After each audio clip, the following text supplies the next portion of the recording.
देखा जा रहा है कि गांधी उपचुनाव में जेएमएम के द्वारा जब से कल्पना सोरेन जी चुनाव लड़ रही है, कार्यकर्ताओं में उत्साह है, क्या वजह है? पार्टी के सुप्रीमो की पत्नी है, उनकी पुत्र वधू है गुरु जी का ये कर्म क्षेत्र और कार्य क्षेत्र है गिरिडीह जिला। निश्चित रूप से स्वाभाविक है कि जब एक परिवार के बड़े सदस्य का चुनाव में भाग लेना, उनका प्रत्याशी होना, निश्चित रूप से कार्यकर्ताओं के बीच में उत्साह है। कितनी मजबूती के साथ आप इस चुनाव में खड़े हैं? काफ़ी मजबूती के साथ और काफ़ी उत्साह में कार्यकर्ता है, मतदाता हैं और तमाम लोग अपना आशीर्वाद दे रहे हैं श्रीमती कल्पना मुर्मू सोरेन जी को और भारी बहुमत से हम ये सीट जीत रहे हैं। क्या मुद्दे हैं जो इस समय गांधी उपचुनाव के लिए हावी हो रहे हैं? चूँकि मुद्दे अब राष्ट्रीय स्तर के मुद्दे, चूँकि गांडे में अभी मैं गिरिडीह जिले के कोवार मोड़ में मौजूद हूँ और आज यहाँ पे जेएमएम के कार्यालय का उद्घाटन किया गया। जैसा कि आप सभी को मालूम होगा, गांडे में उपचुनाव है और कल्पना सोरेन जी यहाँ से चुनाव लड़ रही है। अभी हमारे साथ जेएमएम के कार्यकर्ता मौजूद हैं। खास बात यह है कि इस चुनाव में जेएमएम के कार्यकर्ता काफ़ी उत्साहित है।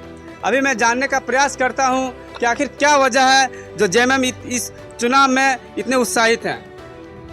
साथी, पहले मैं अपना परिचय बताऊं। मैं झारखंड मुक्ति मोर्चा का मैं जिला अध्यक्ष हूं और ये उपचुनाव किन परिस्थितियों में हो रहा है ये सभी को मालूम है।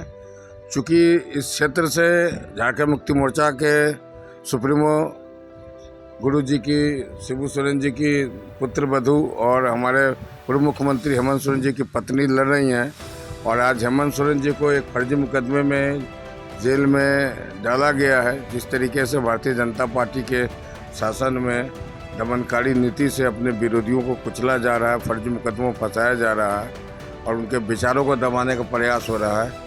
और कार्यकर्ता ये अवसर मिला है कि गांडे उपचुनाव में भारी बहुमत से एक संदेश देना चाहते हैं इस निरंकुश दिल्ली में बैठी सरकार को और झारखंड में तमाम वैसे क्षेत्रों तक ये संदेश जाएगा, जन जन तक लोगों के बीच में ये संदेश जाएगा।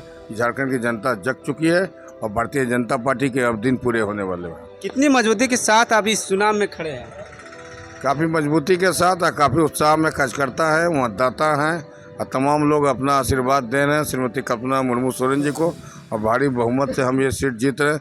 साथ ही कोडरमा लोकसभा में भी गठबंधन के प्रत्याशी विनोद सिंह जी की भी स्थिति काफ़ी अच्छी है और ये सीट भी हम लोग जीतने जा रहे हैं। तमाम तरीके से भारतीय जनता पार्टी को इस बार झारखंड में भारी परेशानी का सामना। देखा जा रहा है कि गांधी उपचुनाव में जेएमएम के द्वारा जब से कल्पना सोरेन जी चुनाव लड़ रही है, कार्यकर्ताओं में उत्साह है, क्या वजह है?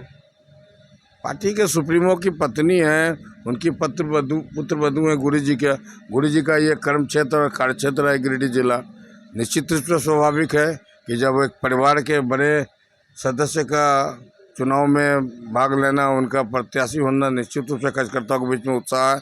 कार्यकर्ता ही नहीं, मतदाता भी काफ़ी उत्साहित हैं और एक बड़े आयाम विकास की एक लकीर खींची जाएगी झारखंड क्षेत्र में कि आने वाले दिनों में लोग ये कहेंगे कि झारखंड में एक विकास की नई गाथा लिखी गई। क्या मुद्दे हैं जो इस समय गांधी उपचुनाव के लिए हावी हो रहे हैं? चूँकि मुद्दे अब राष्ट्रीय स्तर के मुद्दे, चूँकि गांडे में झारखंड मुक्ति मोर्चा के नेतृत्व में, जो हेमंत सोरेन जी के नेतृत्व में 4 वर्षों तक सरकार चला, अभी 5 महीने से चंपई सोरेन जी के नेतृत्व में सरकार चल रही है। वर्ष 2021 से प्रधानमंत्री आवास का पैसा झारखंड को एक पैसे का आवंटन नहीं मिला है। जो आवास आज निर्माणाधीन थे वे भी आज अधूरे पड़े हुए हैं। आज ये जो सौतेला व्यवहार था केंद्र सरकार का, जिसके चलते अब वो आवास योजना लॉन्च किया गया और 2.5 लाख लोगों को पहले वर्ष में इस योजना से जोड़ा गया है। हमारा लक्ष्य है कि 3 वर्षों में 20 लाख लोगों तक इसको पहुंचाया जाए। और आपको ये जानना होगा कि मोदी जी लगातार बोलते हैं, भारतीय जनता पार्टी के लोग, कि देश में 2022 तक सभी आवास विहीन को आवास देने की गारंटी दी है तो मोदी जी, और सिर्फ झारखंड में 22 लाख लोग आवास विहीन है। और झारखंड छोटा राज्य है, पूरे देश में आज करोड़ों की संख्या में है।